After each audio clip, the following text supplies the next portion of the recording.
Good evening, everyone. This is the slide presentation of Group 3 together with my group mate, Miss Nancy Cantillana. Our topic for today is all about Piaget's cognitive development theory. So, bago tayo magsimula or bago tayo magpatuloy sa cognitive development theory, ay kilalanin muna natin kung sino nga ba si Piaget. Jean Piaget was born on August 9, 1896 in Switzerland. Died on September 16, 1980 at the age of 84. Jean William Fritz Piaget was a Swiss psychologist known for his work on child development. Jean Piaget was one of the 20th century most influential researcher in the area of development psychology. He was originally trained in the areas of biology and philosophy and considered himself as genetic epistemology. So, noong mga panahong nabubuhay pa si Piaget, ay nais niyang malaman kung paano nga ba natututo ang mga bata sa pamamagitan ng kanilang sariling pag-aaral or paano natututo ang bata through their development in the study of knowledge. At dahil nga sa curiosity na niya yon, ay doon na siya nagsimula or doon na nag-start na pag-aralan niya kung paano nga ba natututo ang isang bata.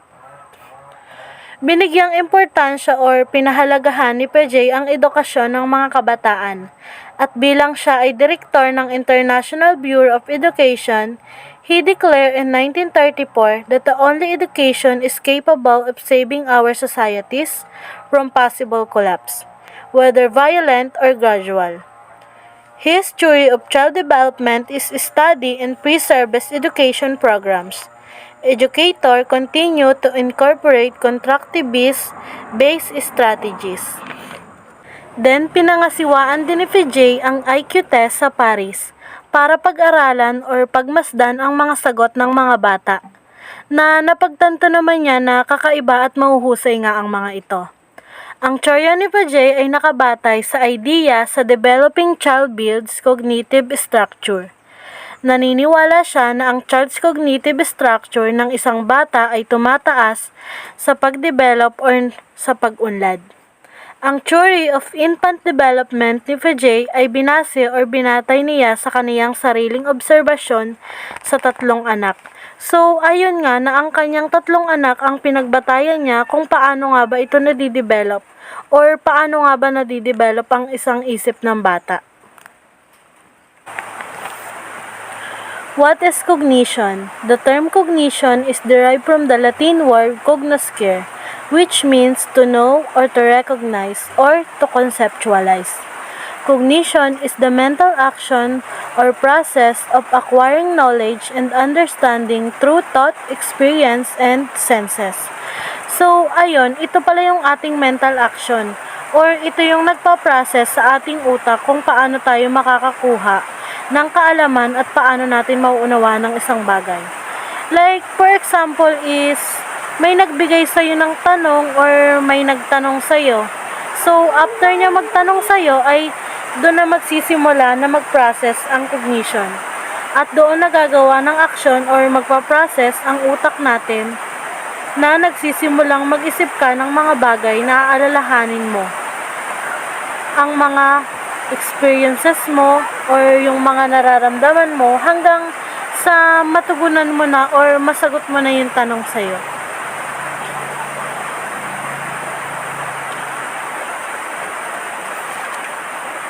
Cognitive development. So, ano nga ba ang cognitive development?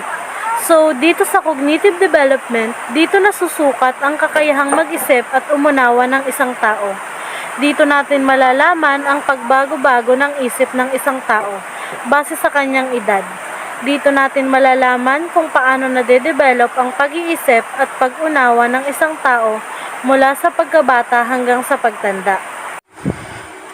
Cognitive development is the emergence of the ability to think and understand. The acquisition of ability to think, reason, and problem solve. It is the process by which people thinking changes across the lifespan. It is the growing apprehension and adaptation to the physical and social environment. So, pinag-aralan ni Piaget ang cognitive development sa pamamagitan ng pagmamasid niya sa mga bata upang malaman niya kung paano nababago ang proseso ng pag-iisip base sa kaniyang edad. So, the next slides will be explained by Ma'am Nancy Cantillana.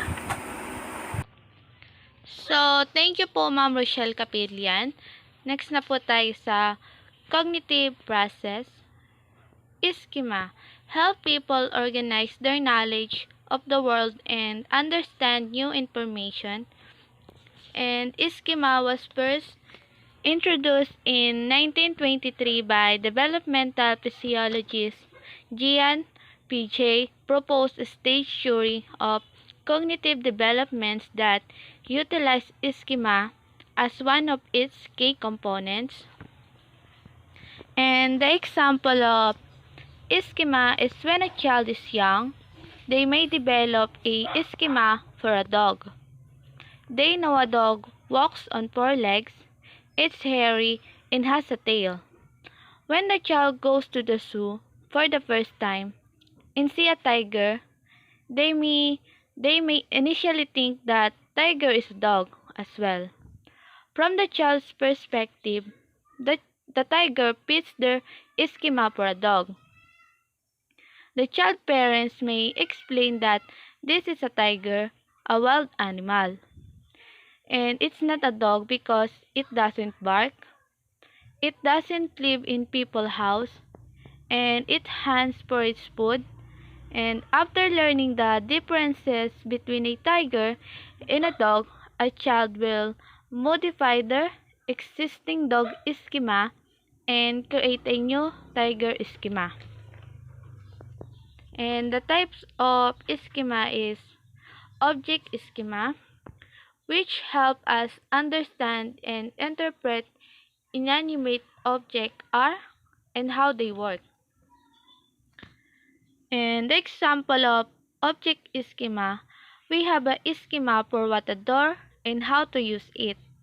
Our door schema may also include subcategories like sliding doors, screen doors, and revolving doors. Next is person schema, which are created to help us understand specific people. For example, for instance, one schema for their significant other will include the way the individuals look, the way they act, what they like and don't like, and their personality traits. Next is social schema, which help us understand how to behave in different social situations. The example of social schema, if an individual plans to see a movie, their movie schema provides them with a general understanding of the type of social situation to expect when they go to the movie theater. Next is event schema, also called script, which encompass the sequence of action and behavior one expects during a given event. And the example of event schema, when an individual goes to see a movie, they anticipate going to the theater, buying their tickets, selecting to sit, silencing their mobile phone, and watching the movie exiting the theater. Next is self-schema, which help us understand ourselves.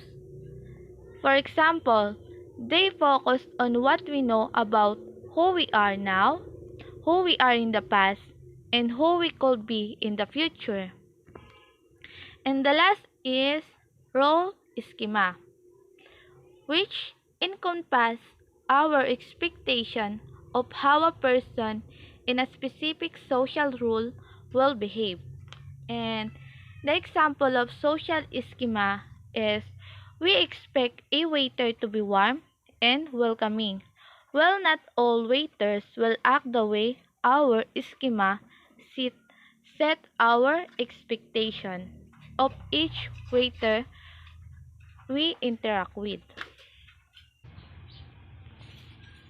So, dito na tayo sa assimilation is the process of using or transforming the environment so that it can be placed in pre-existing cognitive structures and to become like others or help another person to adapt to a new environment. And the example of assimilation is the change of dress and behaviors an immigrant may go through when living in a new country. So, dito na tayo sa understanding the assimilation in accommodation diagram. So, assimilation that any information you process fits comfortably with your current schema and how you see the world. Next is equilibration. That you are calm and comfortable with the things you know and experience in the world that surround you. Next na yung new situation. When you encounter a new piece of information or a new experience that you have no internal program that it fits easily. Next is disequilibrium. Thinking about this new information creates discomfort and cognitive dissonance as two or more schema conflict. And the last is accommodation. In order for the new information to be accepted, your old schema that is conflicting with it need to be changed. Next is accommodation. Is the cognitive process of reversing existing cognitive schema, perception, and understanding so that new information can be incorporated. And this happens with the existing schema or knowledge does not work and needs to be changed to deal with the new object or situation. For example, a child who understands that four-legged creatures is called a dog. When the child encounters a cat and refers to it's a dog until corrected by a parent. After being corrected, the child can distinguish between a dog and a cat. At ang isa pang example ng accommodation na sinasabi na ang isang bata ay walang ibang nasa isip kung hindi ang sipsipin at kainin ang mga bagay na nakikita niya, lalo na kung nasa sensorimotor stage of development pa lamang. At sinisipsip ng bata ang kanyang daliri, bote, libro at bloke. Nasa paningin niya ay magkakatulad lamang. At habang natagal ay natututunan ng bata na tanggapin at bumubuo na ito ng iskema para sa mga bagay-bagay at natututunan ng bata na gamitin ang libro para sa pagbabasa at ang bloke para sa pagbuo ng isang bagay. Next is equilibration, as ongoing process that refines and transforms mental structures constituting the basis of cognitive developments. And according to Piaget, believe that all children try to strike a balance between assimilation and accommodation, which is achieved through a mechanism and Piaget called equilibration, and has children progress through the stage of cognitive developments. It is important to maintain a balance between applying previous knowledge, that is assimilation, and changing behavior to account for new knowledge, that is accommodation. Sa madaling salita, ang equilibration explain how children are able to move from one stage of thought into the next. So, dito na tayo sa the four stages of cognitive developments. And Piaget theories of the cognitive developments of children began to develop when he helped administer intelligence tests for children starting in 1920. He determined that instead of having many adult minds, children's minds work differently at each age, and that their reasoning and mental process function uniquely from adults. And he identified four stages of cognitive development in children and conclude that at each stage they achieve new mental abilities. First is the sensory motor stage, birth to 2 years old. This is marked by the child discovering the differences between themselves and their environment, and at that point, they will use their sense to learn things about both themselves and their environment. Infancy. Infants construct an understanding of the world by coordinating sensory experience, being seeing, hearing, with motor action or reaching at touching.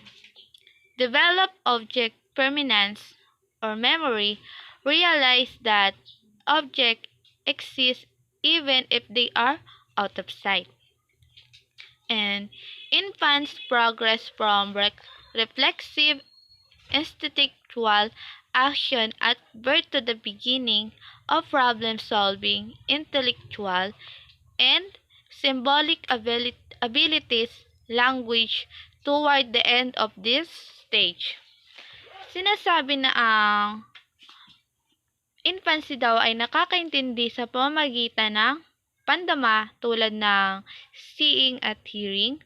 Sa pamamagitan naman ng kilos ay ang reaching at touching. At ang halimbawa nito ay ang isang sanggol ay maaaring humagik or ngumiti dahil nararamdaman niya or nakikita niya ang isang bagay na nakakatuwa or nakakawili. Next is pre-operation stage 2 to 7 years old. This is the second stage in Piaget theory of cognitive developments, and this stage begins around age 2 years old as children start to talk and lasts until approximately age of 7. During this stage, children begin to engage in symbolic play and learn to manipulate symbols.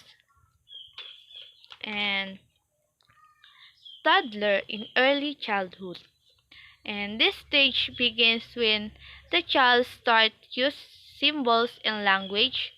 This is a period of developing language and concept. Sa stage na ito, nagsisimula ang bata na gumamit ng lengguwahe at nagbubuo ng konsepto sa kanilang isipan. Next is pre-conceptual stage 2 to 7 years old is increased use of verbal representation, but speech is egocentric. It means the child uses symbols to stand for actions. Halimbawa ay ang isang laroang manika ay kumakatawan sa isang tunay na sanggol o yung bata mismo ang gaganap bilang mommy or daddy. Next is initiative stage, 4 to 7 years old. Speech becomes more social, less egocentric. Dito naman sa stage na to, ang mga bata ay mas nag-iisip na kaysa dati, kahit na ang kanilang sinusunod ay medyo mali pa rin. Dahil sa stage na to, ang bata ay magtatanong na ng bakit at paano nangyari yon. Dahil sa isip ng bata, gusto na nilang maunawaan ang lahat. Example, child will ask what is that thing in the spaghetti? Why is it there? Why does it tasty like that? Dahil sa ganoong way, unti-unti nang madedevelop ang pag-iisip ng isang bata. Next is egocentrism. The child's thought in communication are typically egocentric about themselves or their or, or their own point of view. Ito yung mas naniniwala ang bata sa kanyang sarili lamang or sa kanyang pinaniniwalaan. Halimbawa, di ba kapag naglalaro ang mga bata at kapag nasira ang laruan ng isa, hindi niya patatawarin kung sino nakasira nito. Kahit na hindi naman sinasadya dahil mas pinaniniwalaan niya ang kanyang sarili. Na kapag nasira mo ang laruan ko, bahala ka. Ganun ang egocentrism. Next is animism. Treating inanimate object as living ones. Sa stage na to, naniniwala ang bata na ang toys or teddy bears ay may emosyon din tulad ng sa tao. At according to Piaget in 1929, for the pre-operational child, the world of nature is alive, conscious, and has a purpose. Next is concentration. The process of concentrating on one limited aspect of a stimulus and ignoring other aspect is the tendency to focus or center on only one aspect of a situation and ignore other important aspects of the situation, and introduced by the Swiss physiologist Jean Piaget through his cognitive development stage theory. Centration is a behavior often demonstrated in the pre-operational stage. Next is concrete operational stage, 7 to 12 years old. And according to Piaget in 1947, thinking in this stage is characterized by logical operation such as conversation, readability, or classification, allowing logical reasoning. And i-explain ko lang yung differences ng pre-operational at concrete operational. Pre-operational is the capability to only consider one feature of an object or problem at one time. And concrete operational children can process more than one feature at a time. So let's proceed to sortation. The ability to sort objects in an order according to size, shape, or any characteristic. And ito yung kayang pagsunod-sunodin ng mga bagay base sa kanilang laki, hugis, at katangian. Halimbawa is children putting object in order from short to tall, then to big, small to large. Next is transitivity. The ability to recognize logical relationship among elements in a serial order. And this is being able to understand how objects are related to one another. Next is classification. The ability to group objects together on the basis of common features. Ito ay kakayahan na pagsamasamahin ng mga ang magkakatulad ang itsura. And Piaget also studies children's ability to classify objects, put them together on the basis of their color and shape. Dahil mahalaga na alam ng bata ang naiiba at sa kung ano ang magkakatulad. Next is decentering. The ability to take multiple aspects of a situation into account. And this is a process of sleeping outside of one's own mental events, leading to an object in non-judging stance toward the self. For the example, when asked to choose between two lollipops, a child may choose based on how one flavor is better than the other, even though the other is the same size and color. Next is reversibility. The child understands that numbers or objects can be changed, then returned to their original state. Sinasabi dito na naiintindihan ng bata na ang numbers or object ay maaaring baguhin pero naibabalik ito sa kanilang original na itsura. For example, a child may be able to recognize that his on her dog is a Labrador. That Labrador is a dog, and that a dog is an animal. Next is conservation. Understanding that the quantity, length, or number of items is unrelated to the arrangement of appearance of the object or item. And conservation in child development is a logical thinking ability.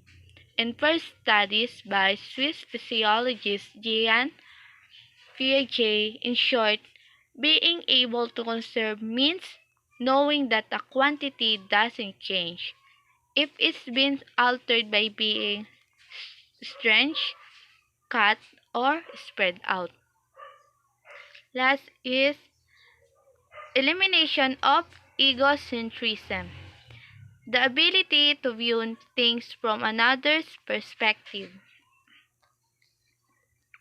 And Piaget classic experiment on egocentrism involved showing children a three-dimensional model of a mountain and asking them to describe what a doll that is working at the mountain from a different angle may see. And ang magdi-discuss na po nung last ay si Miss Rochelle Capillian. Formal operational stage, 12 years old above. The thought become increasingly flexible and abstract. The ability to systematically solve a problem in a logical and mythological way. Understands that nothing is absolute, everything is relative. Develops skills such as logical thought, deductive reasoning, as well as inductive reasoning and systematic planning. Begins to use deductive logic or reasoning from a general principle to specific information. Begins to think abstractly and reason about hypothetical problems. Begins to think more about moral, philosophical, ethical, social, and political issues that require theoretical and abstract reasoning. So, in general, kapag ang isang bata ay nasa formal operational stage na, is kaya na niyang mag-reflect and makapag-isip ng maayos toward dun sa mga bagay na ginagawa niya. Alam na niya yung mabuti or alam na niya yung mga ginagawa niya kung tama or mali ba ito. At kaya na rin niyang mag-isip o magplano para sa hinaharap niya. And kapag naman siya ay nasa isang sitwasyon kung saan may nagtatalo sa isip niya, ay kaya na niyang mga tuwiran. So, for example nga is, ang alam natin na kapag ang mga bata, isang sabi mo lang or isang utos mo lang ay yun na ang gagawin nila or yun na ang akala nilang tama. Ngunit dito nga sa formal stage ay marunong na silang mag-isip kung saan kaya na nilang mga tuwiran or kaya na nilang itama yung mga bagay na alam nilang mali.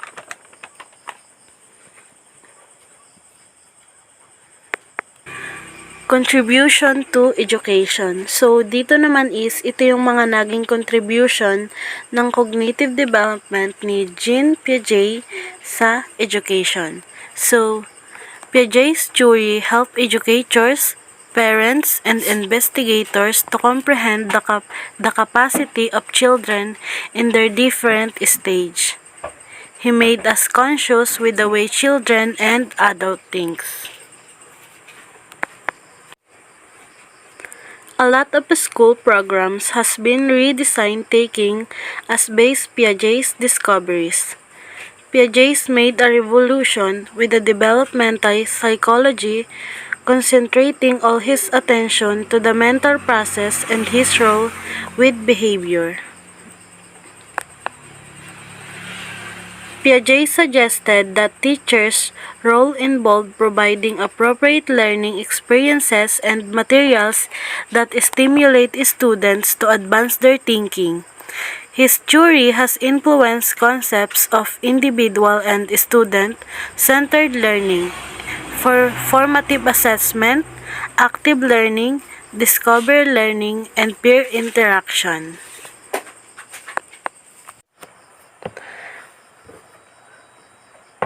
So, yun na po yung end ng ating topic.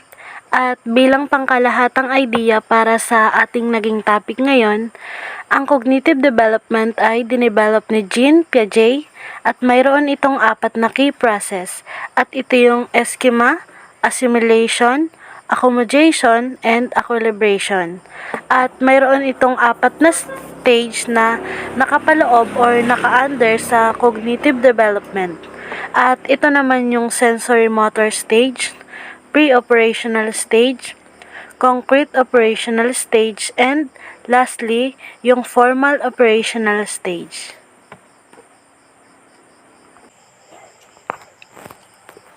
So, this is our references. And thank you for listening.